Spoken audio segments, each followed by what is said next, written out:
Hey everybody, it's your old pal Chuck, and I'm back with another review. And today we're taking a look at from the Transformers Studio Series. This is number 90, and this is Galvatron, as he appeared in the movie Age of Extinction.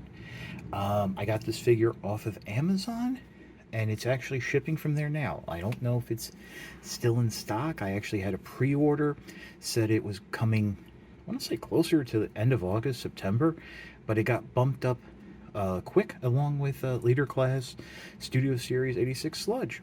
So there you go. Seeing this, go to Amazon. And if you're seeing this in the year 2022 in July, go check it out. We're starting off in truck mode, and I gotta say, this is a very nice truck mode, very reminiscent of how it looked in the film, unlike the original Voyager figure, which unfortunately was suffering from from two problems. Number one, it was they were working off of early concepts of Galvatron. And number two, Galvatron really didn't transform in the film. It turned into a pile of Cybertronian dust and then reformed as a robot. So they basically put the focus on the robot mode, and yeah, that was it. And that's why we had a whole cab section that was a spring that sprung out and formed a box that went over most of the torso. This figure, I have to tell you, if you're a longtime viewer, very, very reminiscent of the Power Battlers Galvatron, which looked much closer to the movie design. Did come a little bit later. The transformation is actually somewhat similar, borrowing a few steps, but that version actually had a few more paint details than this.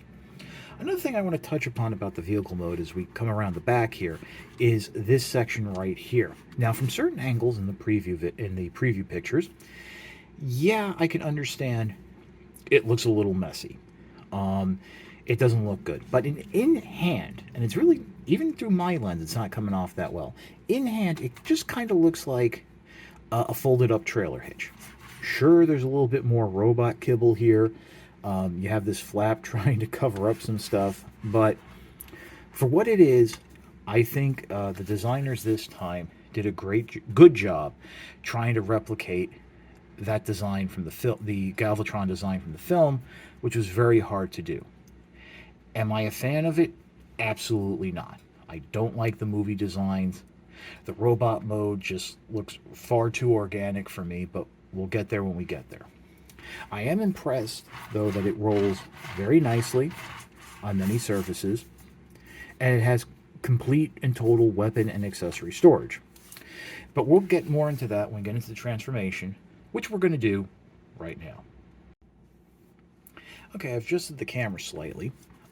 First thing to note is the weapon is actually stored in the vehicle mode. It actually slides up underneath what are parts of the feet and tabs into a slot that's in the foot. It's actually right in there. You can almost sort of see it. But this is its handgun that basically I think that arm turned into. Nice representation. Fits very tightly in the hand, but we'll get more into that. And then there's another accessory that I have no idea what it is or why it's here. What you have to do, and this will start the transformation, is flip open this piece. Unfortunately, it's on a friction hinge that, frankly, will pop off more than it just folds up. Obviously, that post should have been a little thicker, but as you can see, there's a battery of missiles. And stores underneath there, goes into the chest in robot mode, and I have no idea why. I don't know what it's for, what it's supposed to do.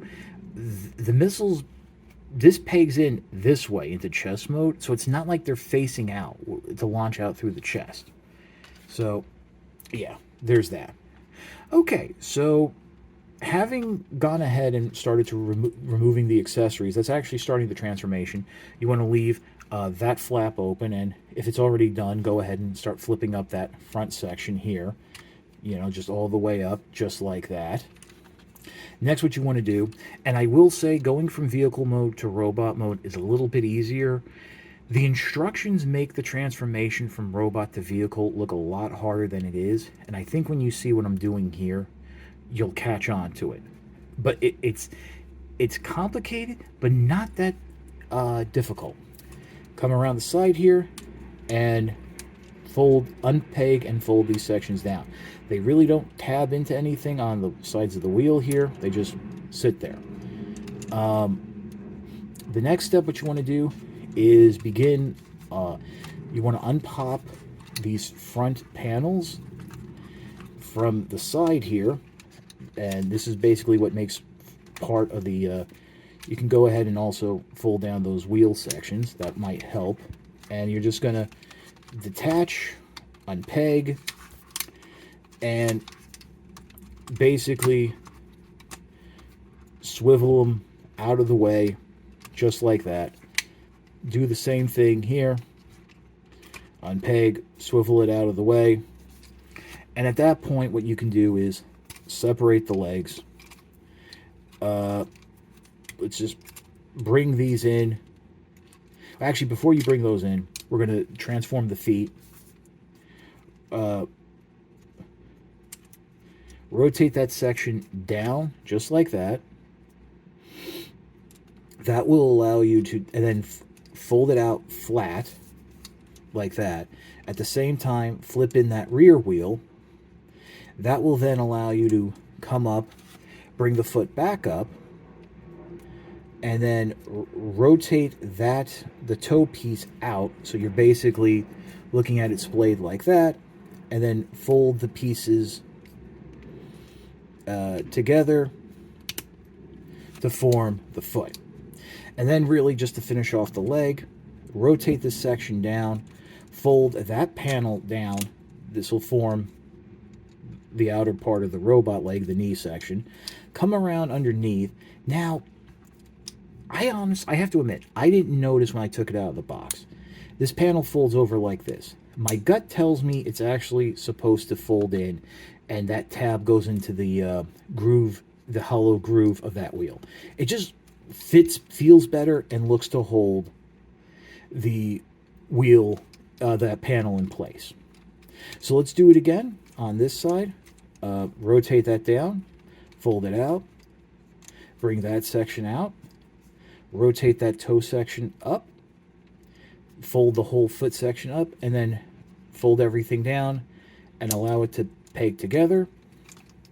Then finish it off, rotate that panel around, bring that lower shin piece down, and then just peg it in like that.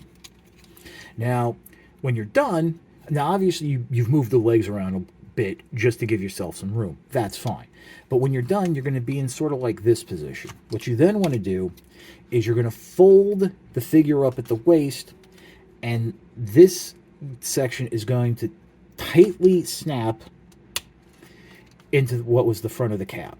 And yeah, it's a real tough to do the first couple times when going to vehicle mode. From here, it actually gets a little bit easier. Fold this panel up, fold up that whole ridge section, fold these panels out and around. Now, I'm going to be very honest. I don't know if these are the robot forearms. I don't know if they're supposed to peg together in vehicle mode, like interlock using these like hollow bits and those tabs, because the instructions show you folding the arms up and then folding the arms in a little bit more, which you do have to do to get everything to fit properly. So just fold those out like this. Come up to the top of the cab section. Bring the arms out like so at the same time. Bring this whole section down. You want to make sure that this little fake chest piece is out and down. This will come up along the back. You'll then bring this piece up. That will hook in a way to that top piece, holding it in place. Rotate the head around. The head is on a very limited ball joint. You can look down, but not really up. And more often than not, when it's looking down, you're pulling up on this whole section. So you got that. Go ahead, bring the arms back all the way. They will snap into place there. Unbend them. They don't tab into place when you fold them up like that. Rotate them around at the bicep, and we're just about done. Now the next step, as I mentioned, is taking this piece, and with the missiles facing up, there's a tab there and a slot in the chest. Do not push this in all the way, because it does get a little, it does sit in there very tight. And then close up this chest piece. It will sort of peg into place. I mean, I kind of want to say, I want to say I'm missing something, but it does fit in tightly there. So there's a friction piece there that I'm just not seeing, but with all that done, here is Age of Extinction Galvatron in its robot mode. So we went from that sleek truck mode into this boxy robot mode, and you might like it, you might not. I mean, I appreciate the transformation, but my God, this robot looks like a mess. I mean, there's the head for you.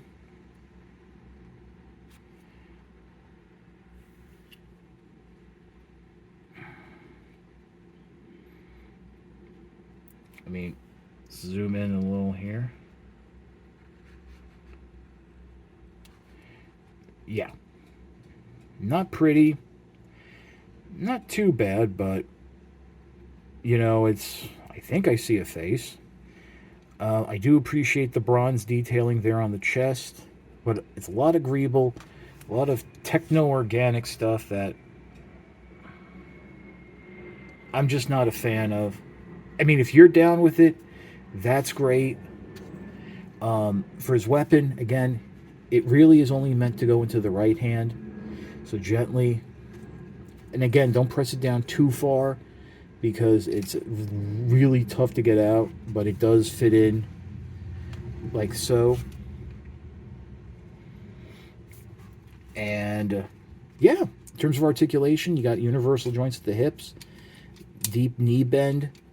These wheel panels, again, they stay, but if you hit them, they're going to move. There is some swiveling there. There's a waist swivel, which I was surprised by. I already talked about the head being on a limited ball joint, universal joint in the arms.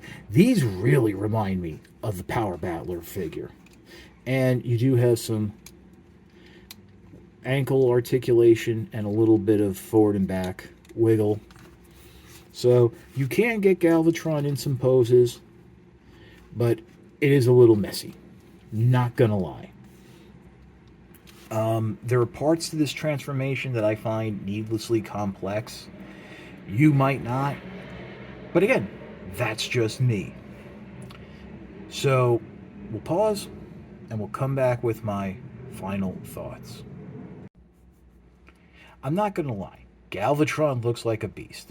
This is a figure that was designed for war, a transformer designed for war. It was built by humans, combining the sparks of Megatron with a body design of Optimus Prime. It's meant to kick butt, and it kind of looks like that. I just noticed there's a little bit of a bull motif to the face. Maybe that was something. It's been a while since I watched Age of Extinction, so that could have been a thing, and I just have missed it. You know, it was a long time ago. But if you enjoy the movie aesthetic, I think you will enjoy Galvatron here. But just keep in mind the instructions, and I urge you to do the transformation with the instructions so you can see what I'm talking about, that they make it look a little more difficult than it is. I mean, there's a lot of rotating back and forth. There's a lot of like rotating things one way, then rotating them the other way, and there was really no point to rotating them the first way. Stuff like that. Definitely, though, it is a complicated transformation, but it's not. But once you do it once, you get it. Especially when you go back from vehicle to robot and you realize, yeah, this really isn't that bad. And then you go from robot to vehicle again with what you've just learned, and it's like, hey, it's pretty cool. And it is. The transformation is cool. The detailing is nice. This is far better than the original Voyager. So if you're looking to complete your Age of Extinction collection, obviously this is a must-have. As I said in the beginning, I got this figure off of Amazon. I do not know if it's showing up at brick and mortar retail yet. Amazon is actually shipping them out early, and I think they might be in stock now. Keep in mind, as is often the case with Amazon lately, they might be giving you one of these things where it's like you have to pay now and it's not going to ship for 2 or 3 weeks. That's not the normal case. You'll pay now, and actually within like maybe 3 days, your figure will ship. It's problems with the world we live in now that their shipping is not what it used to be. But that's it. So I do recommend the figure if you're a fan of the movies. As I said to somebody, this is a transformation that you think you're doing wrong, especially from robot to vehicle, until you're done and you realize you were right all along. And they said that, that was a figure they would be interested in. So if that's you, here's your figure. So that's about it. It's your old pal Chuck for Galvatron. We will see you next time.